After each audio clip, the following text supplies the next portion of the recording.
Ho, ho, ho! It's a very Merry Christmas to everybody. Bob Holmes, Arvin Sidhu, and Des Corkill joining me to preview Match Week 15. Oh yeah, football has no holiday. Early kickoff on Saturday is Leicester City against Manchester United. This is a top 5 encounter, Bob Holmes, based on the two form teams, I guess you should say. Yeah, well, United certainly. This is their best run ever in away from home, but I think this will be a bit of a test for them because Leicester, as you say, are also in form, and they've got Jamie Vardy, and I can see him causing a few problems to that United defence. I know it sounds like a broken record worrying about the United defence, but it's not been improved. And he's a tremendous threat. He's right up there in the goal-scoring charts. He's managed to stay fit for most of the season. He looks as hungry and as good as ever. And I think that United might have their work cut out in stopping him. You've got Maddison, who's coming into good form as well. Yeah, they've missed him. Leicester have missed him, but he's, as you say, he's coming back into form now. He's had got a few games under his belt, and Leicester are looking quite a decent side, better than I thought they would actually. I'm always a bit reluctant to give Brendan Rodgers credit, perhaps, but fair play to him. He's got together a pretty decent side, and I think we're fortunate to have this one as an early kickoff because this could be a real treat. Most of the good games are on at ridiculous times for us here, aren't they? Yeah. But this one is potentially a very, very interesting game. Hard to call, but I got a feeling this away record might go on Boxing Day tomorrow. Ole Gunnar Solskjær, Des Corkill, celebrated 2 years since his appointment now at Old Trafford. And if you follow United's football, for me, they've actually starting to establish actual patterns of play. You look at the players, they seem to be enjoying the football. So what do you think after 2 years? Progress? Stability. They're getting to where they should be. You Man United fans, you believe you've got the right to be at the top of the tree every year, all the time. You've got ridiculous amounts of money that you can spend. But Ole Gunnar Solskjær has come in and reintroduced some, I think, United traditions of trying to play attacking football, even if it is on the breakaway. They're not the flamboyant Alex Ferguson do or die team. But rock solid. As a Liverpool fan, I hope he stays for a long time, because I don't think he's genuine up top class. But with the players at his disposal, he's got them back in the firing line. So I think as an interim, a long-term interim, I think he'll do a fine job for Manchester United, because he's got the stability back that even Jose Mourinho wasn't able to get, despite the trophies. He's got you playing kind of the way you want to. But I can see this one, the two teams cancelling each other out, because both like to hit on the break. So I can see this one being a rather dour 0-0. Ooh. He's had too much Christmas pudding.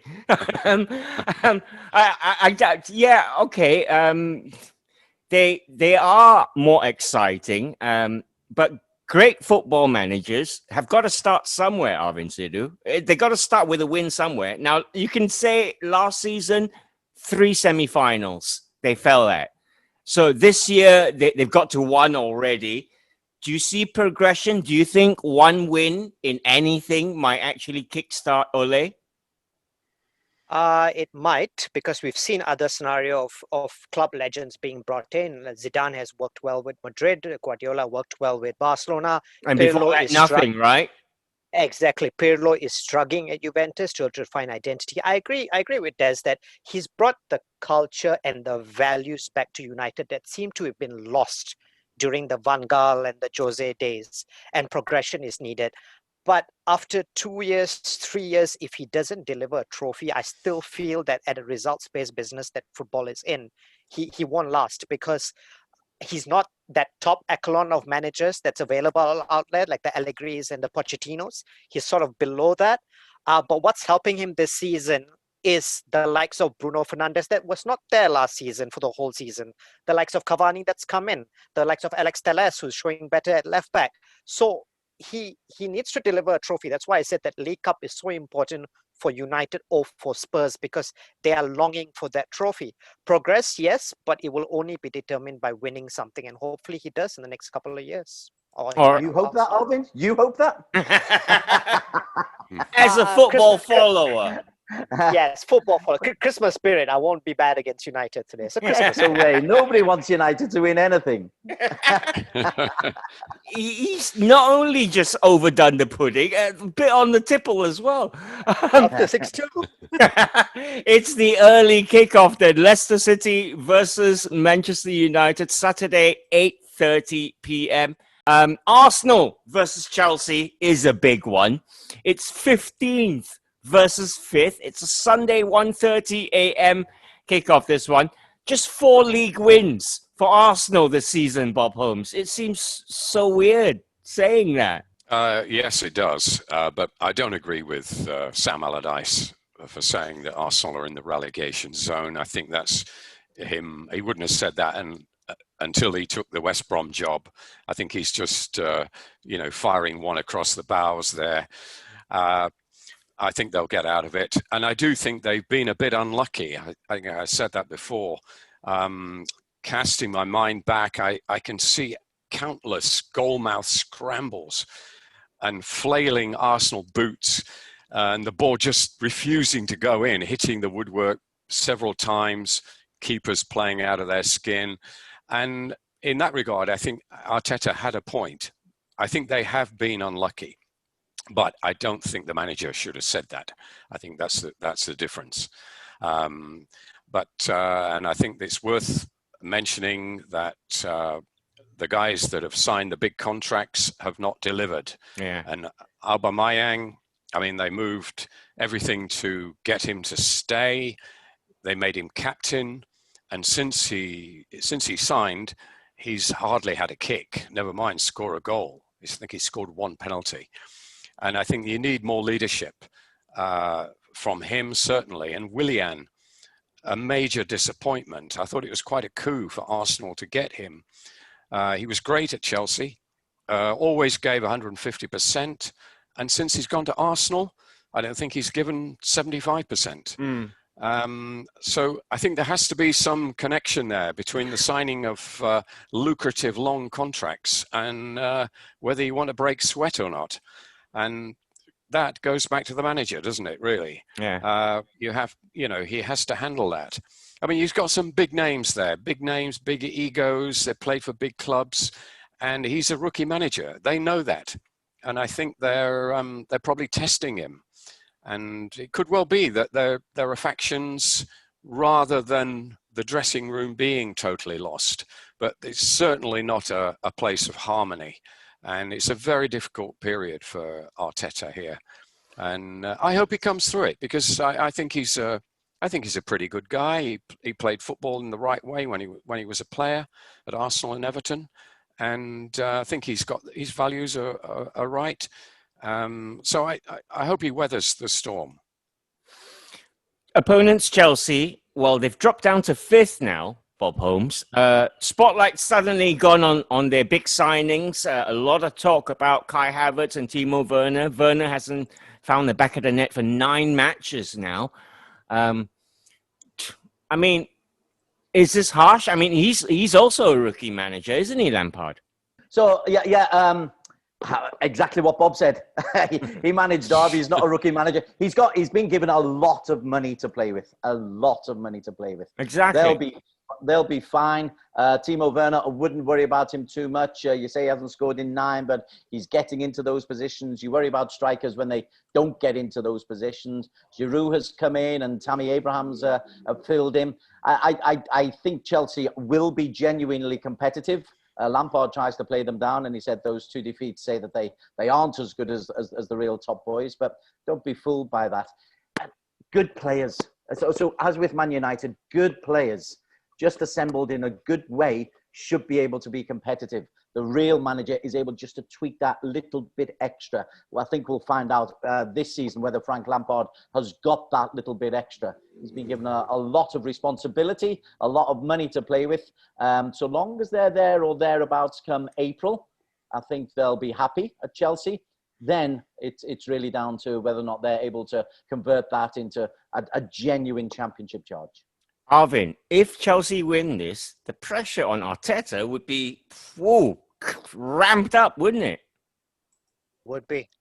There's of course, we talked about the games after the Chelsea game, which are in a way defining because they've got games which they should be winning. So their record against Chelsea hasn't been great for the last couple of years. Chelsea just seem to have that knack of knowing how to bully Arsenal off the ball, and they still seem to have some players that can be able to do that. But yeah, I feel that even if they lose this game, Arteta, it won't come down that hard on him because I don't think he's expected to get anything out of this on the run that they are. They will be defined on the games after that, and they would expect January to be much higher than where they are right now, which is in 15th. So yeah, I think he gets a slight free pass on this one, but it will also depend on the performance. They have to perform and show that they can battle for it. It's really up to it, because with Arsenal, I feel every game this season is a different episode. Either someone gets sent off, or a manager pushes someone on the pitch, or someone is injured. It just always seems to be some drama with Arsenal, just like AFTV. It seems like the club and the AFTV is connected in a way. So it's let's see for another interesting derby this weekend, I bet. Can I just interject there, Ross? Because I think that the pressure isn't from within the club. I think the pressure is this Arsenal television, and it's very much an external pressure. Everybody's whinging about it, and one of the most important things for the club is if they've got a focus and a belief in what they are doing, then they should really stick with it and ignore these external pressures, because Arsenal TV, they're there for clicks. They're not there for Arsenal Football Club. They're there for the clicks. So if they think Arteta's the right man, go with him. Like Solskjær at Man United, if you think he's the right man, go with him. Well said. Arsenal 15th against Chelsea. 5th is a Sunday 1:30 a.m. kickoff. Right, continuing our look then at the Boxing Day fixtures. Bottom club, Sheffield United, take on Everton in 4th. Sheffield United, they're comparing this Sheffield United side, Bob Holmes, to the Derby side. I know you'll take a lot of pride talking about this. The Derby side of the Premier League that's been deemed the worst side ever to grace the Premier League. Yeah, I'm getting a bit concerned that Sheffield United might be about to take Derby's record off them. I sincerely hope that they don't. I think that record should stay for all time. And I do think the Sheffield United are a better team than Derby were then, all joking aside. I mean, they almost got into Europe last season. Well, they flirted with the idea, didn't they, until they faded a bit towards the end. But they were that good. They were up there. And they haven't changed the team fundamentally. I think one or two of their innovations have been found out, and they've had injuries at the wrong time, in the wrong place, missing one or two key people, and they haven't had any luck either. But I expect them to rally, but I think they've probably left it a bit too late. I mean, no team has ever survived being in this situation at Christmas. Remember Leicester famously a few years ago were bottom at Christmas and survived quite comfortably under Nigel Pearson and then won the title the following season. I don't see Sheffield United doing that. But so when you're down, if you're bottom at Christmas, there's an old saying in football, if you're bottom at Christmas, you tend to go down. And 9 times out of 10, you do. And I think they will. But I think they'll put up some sort of a fight. They're not playing that badly. They just can't buy a goal, can they? That's their problem. And last season, they were getting goals from all over the field. Defenders were popping up, heading set pieces in and that sort of thing. It just hasn't gone for them this season. So for Everton, I think finding that they're away at Sheffield United right after a fairly disappointing defeat to United in midweek, I think this is just the game that Everton need to get back on track. But likewise, Sheffield United will probably be seeing in Everton a chance to actually get a rare point or two. Des, do you reckon the Sheffield United will kick on? Are they just one win away from actually kick-starting their season? Or I know you're all one for they have to entertain, and let's face it, the Blades don't. They haven't changed from last year where everyone was waxing lyrical about them, but I go back to last year, they scored a goal a game. And what they did really well was they kept a lot of clean sheets. This year they've scored only a goal every other game. It's 8 in 14.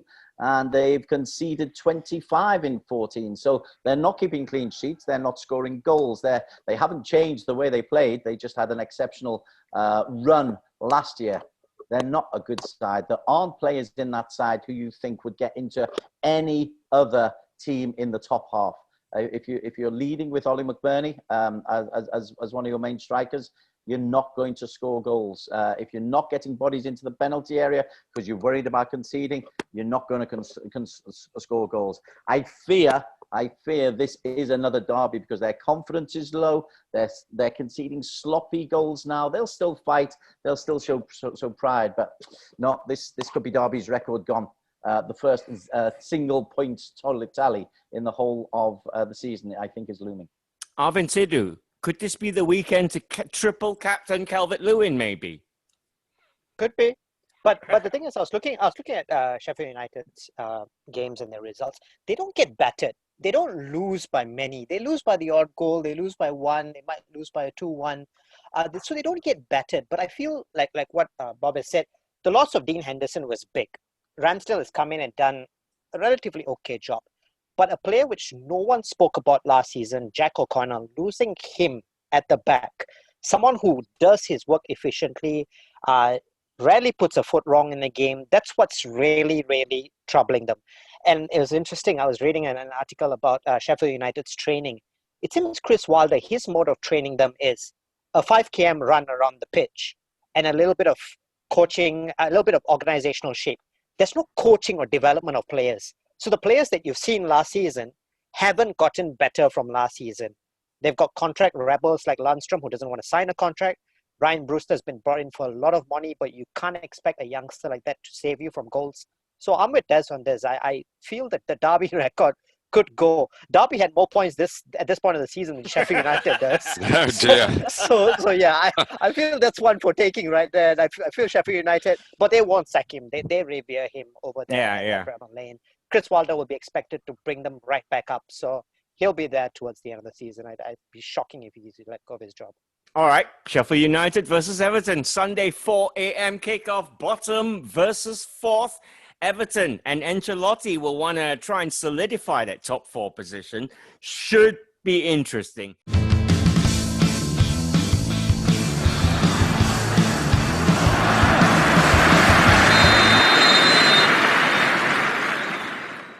Leeds United in 14th take on Burnley in 16th. This one's Sunday at 8 p.m. Burnley had quite a surprising 2-1 win against Wolves, Bob Holmes. Nobody saw that one coming, but maybe the Sean Dyche work method is starting now. And Burnley, maybe they're realizing, hey, we are Premier League. Yeah, well, they're picking up a bit, aren't they? And Leeds, they've shown their defensive weaknesses. Burnley will be thinking they can actually get something here. But on the other hand, I think Leeds are quite capable of giving Burnley a tonking. I mean, Leeds either give tonkings out or get tonked themselves, don't they? That seems to be the pattern of the season. Very unpredictable. Just depends. I mean, one or two sides have found them out, but then again, Liverpool had to work hard to beat Leeds. So, I mean, they can mix and match with the best team. But I would say after that experience, that rather chastening experience against Man United, Leeds will bounce back. I'm not going to say they're going to go defensive and shore up the back, because I don't think Bielsa knows how to do that, and he wouldn't if he did. So I think it'll be the same old Leeds, but I think against a side like Burnley, I think that Leeds can win this quite comfortably. Social media was really weird. After Leeds got beaten 6-2 by Manchester United, Des Corkill, a lot of people were talking up Bielsa ball. And I think some United fans got a bit annoyed, saying, how can you keep speaking nice things about this guy? He keeps getting tonked and all that. Is it sustainable? Is it right for the Premier League? Is it here to stay? Hope so. Really hope so. If you're going to lose, go down in absolute flames of glory like that. Attack when you're 4-0 down. Attack when you're 6-1 down with 2 minutes to go. Give me that. It's a duty of care to the public. I will pay my subscription rate, double it actually, if I can get somebody with the attitude of Leeds. It's attack or defense. So this should be a fun one. My only concern for this game against Burnley is Leeds aren't very good defensively in the air. So when Burnley go boot up to big Chris Wood and he knocks it down and they pack 3 people into the 6-yard box, Leeds might concede 4 or 5 goals in this, but they'll go up to the other end and score 6 or 7 because they're wonderful fun. They have a joie de vivre and a spirit which is pure fantasy land, and long may it continue. Long may it continue. Just one other thing. The greatest goal I've ever seen took place in a Leeds versus Burnley game. Eddie Gray. Back in 1971, I think. Or he had some shot on him, didn't he? This wasn't a shot. This was a dinky dribble that is as good as anything you have ever seen from any player ever in your life. Look it up on YouTube. Eddie Gray, Leeds versus Burnley. It was a wonderful goal, and Leeds are playing in that kind of great fantasy. Not dirty Leeds anymore. Fabulous, festive, fantastic Leeds who keep losing. Yeah. now that's from an impartial fan. From a Leeds fan's point of view, is it good or bad for the heart, Arvin Sidhu? It hasn't been good for the heart since Bielsa came, for good or for bad. But yeah, when I saw this fixture, the first person that came to my mind was Des, because you've got Beauty versus the Beast. You've got Leeds, which has got Burnley on the other side. But when you look at it from a points tally, where Leeds are right now, they are second only after Sheffield United's marvellous season last season for a promoted team. So they are happy from a points perspective where Leeds are at right now. But these are the games that they will be judged on. Burnley now this week, West Brom next week. Those are the games that Leeds need to win to consolidate. The games against the Uniteds, the Chelseas, the Liverpools, those are the fantasy games that Leeds are back in the Premier League. But if you're asking me, Bielsa won't change. He came out the other day and said he's not going to change. So Des is going to be able to double his subscription all the way to the end of the season because that's how he plays. But what's important for Leeds is they cannot go on the same mantle of conceding as many as those that they do. That he knows how to shut up shop. He just needs to revert that without compromising the attack that he has played. So Bielsa has got a few cards up his sleeve. Don't forget, he kept clean sheets too earlier in the season against Everton and Arsenal. He knows how to shut up shop as well. He just needs to do it more often than he has recently. All right, it's 14th versus 16th. It's all set up for loads of goals, or maybe not. Sunday, 8 p.m. kickoff, that one. Liverpool versus West Brom is a Monday, midnight kickoff. Jurgen Klopp's men have had 8 days rest. That should do them nicely, Des Corkill. I also read that Thiago could be back, so it could all round be a formidable Liverpool that turns up. Worries me, this one. Because the expectation is, Liverpool will turn up. They did Palace last week very easily. All they have to do is turn up. And when that kind of attitude infiltrates and everyone's saying they've had the rest and all the players are back, the expectation levels and the intensity level might drop. Jurgen Klopp is famous for not letting that happen. But I do worry about this because the Allardyce kick didn't happen against Aston Villa. It could well happen here. backs to the wall, bodies in front of the ball. If they can keep a clean sheet for the first half, Liverpool begin to maybe get a little bit edgy that it's not going to be another 7 goals, then that could be an awkward little one for Liverpool. On paper, absolutely not. On paper, it's a 3 or a 4 or a 5-0. But in the actual where we are in this of Liverpool maybe thinking, okay, we've got a breather. Oh, we can relax just a little bit. Oh, we can prepare properly without the intensity that they've shown. And this just worries me. And Allardyce, love him or hate him, he does have the ability to make teams very, very difficult to score goals against. Yeah, so I'm a little bit worried. Nah, it's wasted worry, Bob Holmes, surely. But it is Big Sam, and if there is such a thing as new manager bounce, he's got a lot of waste for it to actually bounce off him. But this would be a massive ask. He's not silly. It'll just be looking for performances here from his charges, right? Yeah. He can certainly bounce, all right. But I think the expectation on him will maybe a bit of a problem for him, because I'm sure a lot of West Brom fans thought the moment he signed the contract that, we're safe now. You know, there is that. I mean, he's got that reputation. I mean, all credit to him for building that reputation. I mean, never having been relegated. It's quite something when you've managed about 55 clubs, isn't it? I'm amazed that he hasn't managed West Brom before, because that's his local team, you know. He's from that neck of the woods, although he was a Wolverhampton Wanderers fan when he was a kid. But no, he'll feel at home there, and big expectations, I'm sure. And I'm not sure he can deliver with that team. I think that's essentially a championship team, just like Sheffield United are. And, you know, they're being found out. They have their moments. They've got a couple of good players. Diangana, who West Ham fans anyway, were rather sorry to see go, and Pereira, and the keeper, Sam Johnston. He's been keeping them in it lately. But they're out of their depth here. And the thing about Liverpool is they don't panic if they don't score in the first 35 minutes or so, or even the first half. They just keep pummeling you. They just, they don't panic if it's 85 minutes gone. I mean, they're human. There might be some anxiety. But no, I think Klopp has got them sorted. I mean, he can keep their feet on the ground and knows how to deal with the players. And some of those guys you mentioned, I don't think Thiago will be fit for this game.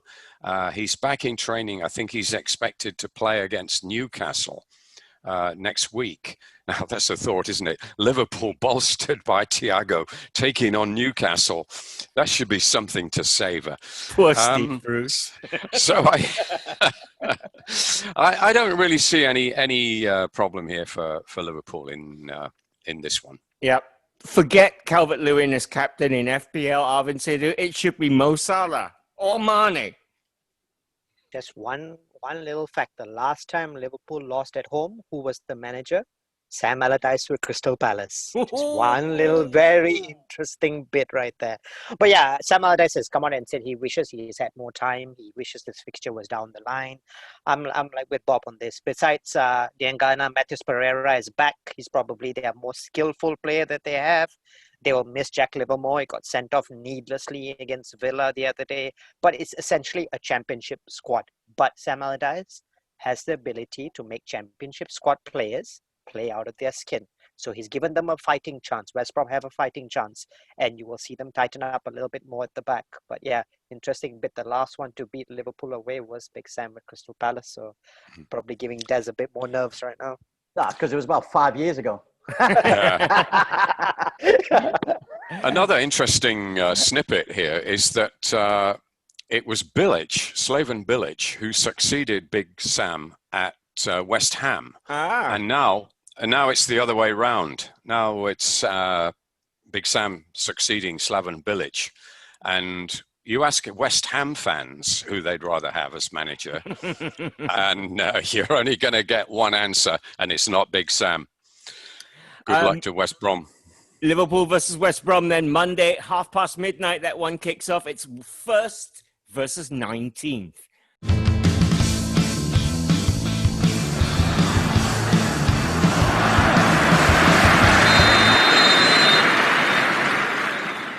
Wolves versus Tottenham is 11th versus 6th. It's your Monday 3:15 a.m. kickoff, this one. Tottenham, we saw them in Carabao Cup action in midweek. Bale went off injured, but Mourinho has been rotating his side, Des. You'd expect him to get the league challenge back on track, wouldn't you? Yes, you would. A month ago, I'd have thought this would have been a really, really tough match for them because Wolves at that stage, I think, were competing, but they a few things have happened to Wolves, not only results-wise, but 1 or 2 injuries. And Tottenham, this is perfect for them. Playing away from home, they can sit back, they can utilise the pace of a Son against the back three. Harry Kane can do his little bit of magic. So I would imagine they'll get back into winning ways here. Tottenham's record at Wolves isn't too bad either. It's there's some teams have difficult places to go to. Tottenham seem to do pretty well at Wolves, even when they were mediocre. I think they've won as many as they've lost. So yeah, I can see this being perfect for Mourinho. They'll be high after making it into the semi-finals of the Carabao Cup. They know there's a little bit of pressure on that they can't afford too many losses, otherwise Liverpool might get away up at the top. So yeah, it's an important game for them, but I can't see anything other than an away victory here. I'd love to know how Wolves are going to turn their season around, and maybe the other two boys have got 1 or 2 answers to that. Yeah, that Raul Jimenez question still looming large, isn't it, Bob Holmes? I know we've seen them score recently. They've stepped up, Pablo Neto. But Fabio Silva scored a penalty, but he's not going to get that every week. No, we mentioned Jimenez last week, and I did look up what the situation is with him, and they just don't know. No, nobody can put a date on when or if he's likely to come back. They remain hopeful. He could even play this season, but no one is putting any date whatsoever on it. They don't want to pressurize him, and they want to make sure he's 100% before he does come back. There's no way he's going to be rushed back. Which means Wolves have to spend in January, don't they? Yes. To be competitive, to have any serious hopes of doing anything this season, I think you could say that. Yeah, they're a bit short, aren't they, up front? And especially with the situation with Adama Traore and Nuno Espirito Santo's reluctance to start him or play him that much. And he's not happy, Traore. And you don't know whether it's the fact that it's because he's not being played, or whether that's upsetting Traore, or whether Traore is upsetting Nuno. Which way is it? I think it could be sorted out. If they can sort out Brexit, they can sort that out. I think they should just play him, and then worry about it, see what he can do. I mean, he's great. When he comes on, he's the biggest threat, isn't he? Now that Jimenez is out of the picture, he's just about their only threat. And I mean, there'll be no shortage of offers for him if they decided to sell him. Yeah. So I think that a bit of man management there can sort that out. Wolves are a strange one. I mean, they've got Jorge Mendes there, sort of allegedly choosing their players for them from Portugal, this production line there, and most of them have been very good. But they do seem a little bit reluctant to spend really big money. So I don't know quite what the situation is. They've got owners from China, and you don't think they're short of a few bob, but quite how ambitious they are, it's a bit difficult to tell. They're nearly there, and you feel that if they're really serious, just invest a little bit more. And now is the time when there's a glaring hole in their attack. This will be a test. I think if they do go out and buy somebody in January, it'll show that Wolves really mean business. If they don't, I think they're just going to be nearly men. All right. Wolves versus Tottenham, Monday, 3:15 a.m. kickoff. Manchester City in 8th against Newcastle in 12th is a Sunday, 4 a.m. kickoff. Man City look to return to winning ways in the league after that 1-1 draw with West Brom. They did all right in the League Cup. Arvin Sidhu even got Gabriel Jesus scoring again. They did, and keeping a couple of their players on the bench, which will come in this weekend. They've got a fully fit squad. I think the only injury that they've got is Eric Garcia. Edison will come back in goal. You would look at the likes of Kyle Walker, John Stones, Benjamin Mendy. It's quite interesting. Pep came out the other day and gave an endorsement for John Stones, who's had a lot of critics over the years, but it seems John Stones has got his personal life sorted out now, and it's showing on the pitch. So long may that continue for that young man. Gundogan and KDB will come back in the center. I don't think he'll play Aguero yet fully. He still is easing him back, so Jesus will continue up front. But yeah, this is routine City, isn't it? They've got the dire Newcastle to go up against. Steve Bruce will come out again and say he rejects all comparisons of being made of him as Donald Trump. It's all fake news because he never said that they weren't. He never said they were entertaining, and that's what probably Des doesn't like. But yeah, Steve Bruce signed up for the Newcastle job, but I never said I was entertaining. So yeah, routine City win for this one. He's under pressure even before kickoff, Des Corkill, Steve Bruce. Do you feel for him? I never feel particularly for any multimillionaires, but he's under pressure. Once again, this is very much fan-focused. You don't know what goes on inside the club because the feeling you get from inside the club is so long as we have mid-table mediocrity, we're happy because we keep on raking in the money. So as a business proposition, the owners are probably happy, and Steve Bruce, like a Sam Allardyce, is a very good vehicle to achieve that target, that KPI.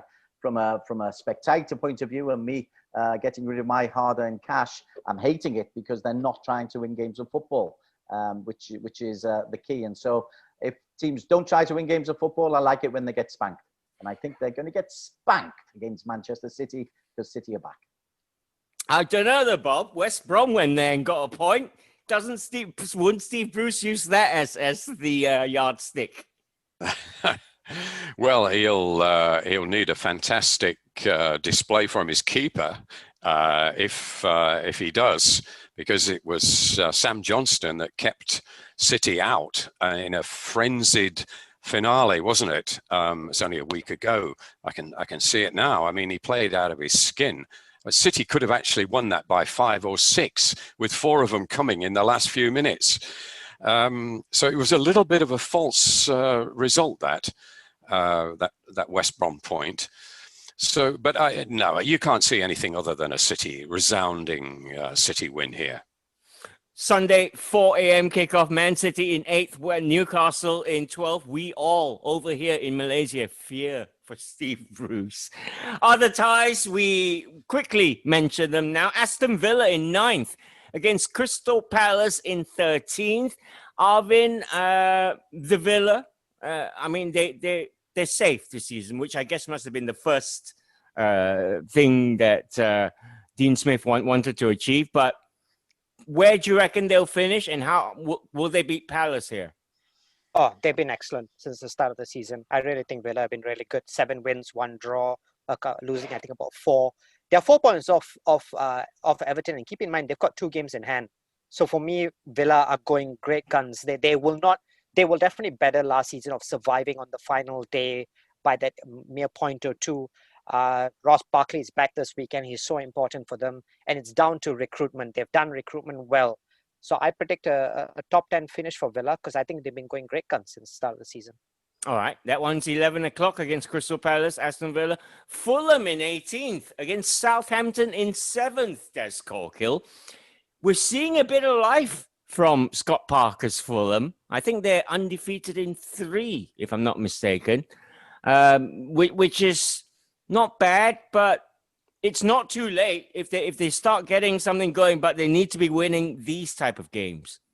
Yeah, it's actually 3 draws in a row, which have been against decent teams. I mean, there was the draw against Liverpool, a 0-0 against Brighton, and it was Newcastle, I think, last time out as well. So they're improving.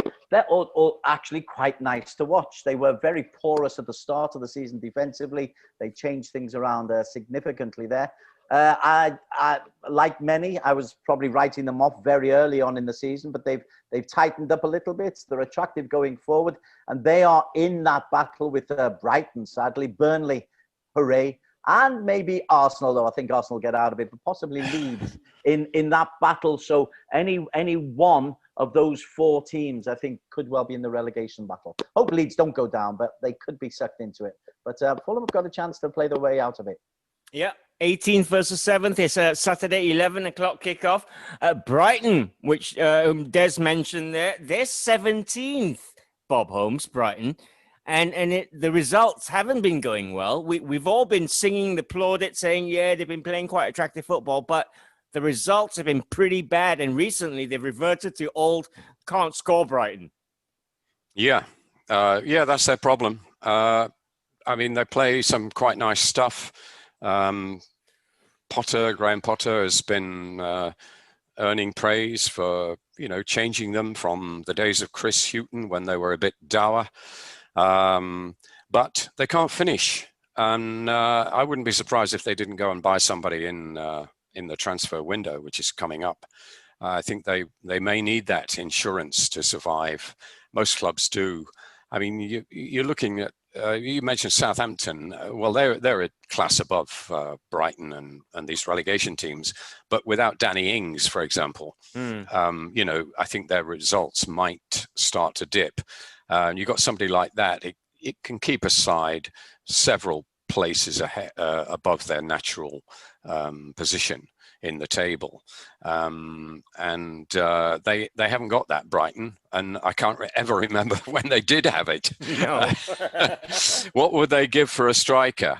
West Ham have done pretty well this season, and I think that they should take care of Brighton in this one. Yeah, 10th place West Ham, Arvin to do, and that's credit to David Moyes, right? It is, and he's celebrating his first year in charge. I mean, but yeah, I feel, and I gave him a lot of flack at the early part of the season because he had some tough games coming up. They lost Mikel Antonio, but then Antonio is on his way back now.